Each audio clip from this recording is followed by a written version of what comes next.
Welcome to another edition of the Insider Hoop Scoop. I'm Jarret Johnson. I'm joined by the mighty Joe Yeager. Mighty Joe, man, whew, what a whirlwind it's been, from obviously that great tournament run all the way up until the national championship game, and then recruiting's just been on fire for the Red Raiders.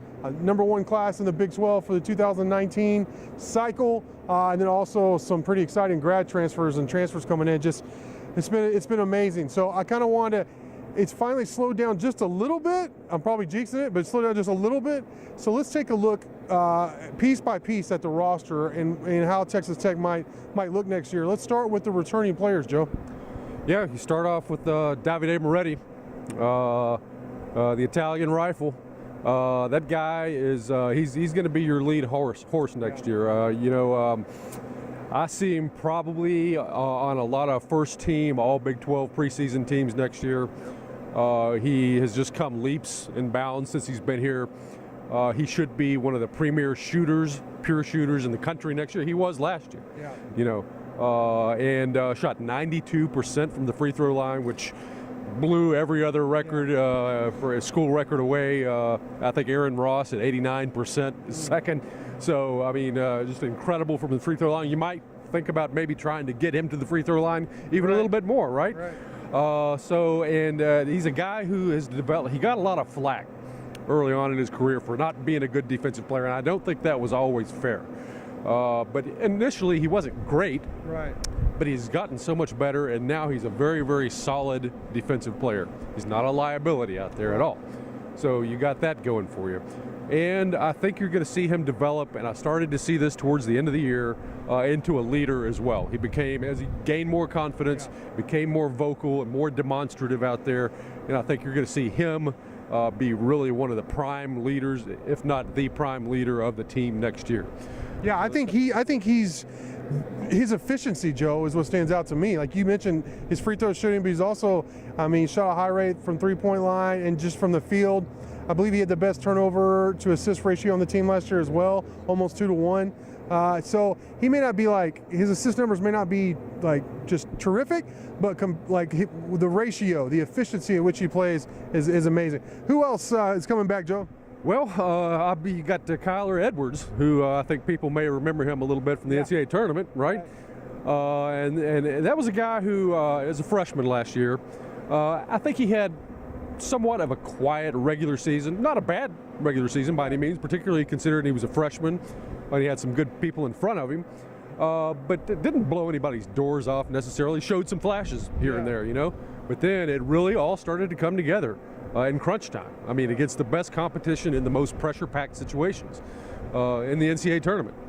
He was a devastating outside shooter. It's really good to see what appears to be that leap, the light coming on, if you will, for him at that point in the season. You expect that to continue on into next year. And again, right now, what he's bringing to you, based upon the end of last year, is just an incredible outside shooter. And he's got the ability to do a couple of things out there. He's not a guy who gets to the second and third level yet, but he can make 1 and 2, 3 step moves and create space for himself for that shot, usually from three-point range. And then even if he doesn't get open, he's a guy who could stick it when he's contested on a three-point shot. You just saw him do that a lot in the NCAA tournament. So that's a potent weapon to have right now. So what you want to see with him is just develop more versatility in his offensive game. You want to see him sort of make the same sort of transition that Moretti did in terms of being a playmaker. You're not expecting him to go out there and hand out 6 or 7 assists a game.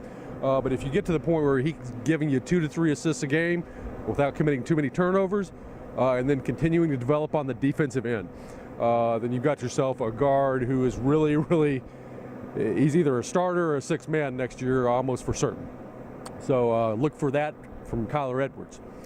All right, then the other guy returning is Desean Corporal, who I think surprised some people a little bit last year with how good he was during the regular season.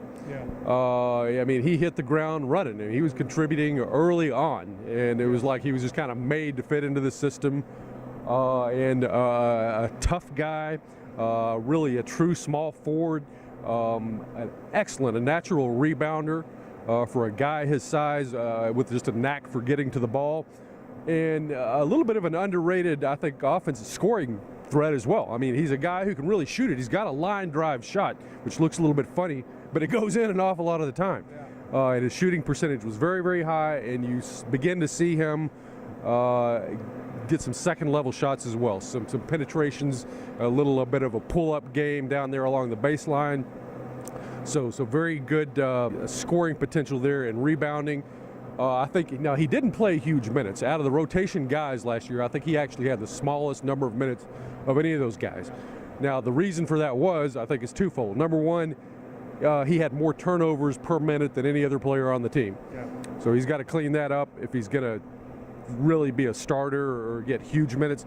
The second thing is he had some defensive lapses where he would just kind of lose focus, lose track of what was going on, blow an assignment. Which I saw though just in a little bit in the junior college at South Plains, where his talent was obvious, but where he would just get lost on the court sometimes. I don't know where his mind goes because he's such a heady player at other times.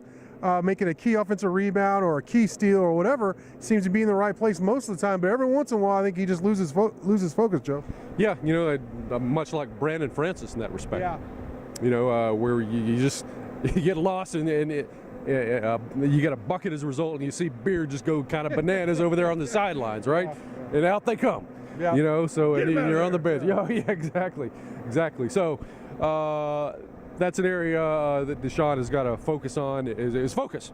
You know, is just being locked in on the defensive end always, because I mean the guys who are playing really big minutes starting for Texas Tech and Coach Beard are guys who don't have those defensive lapses, or if they do, they're very, very rare. So that's the key for him, I think, is to really become more focused on the defensive end and clean up the turnovers a little bit. But regardless, whatever, he brings you something. He brings you toughness. He brings you rebounding.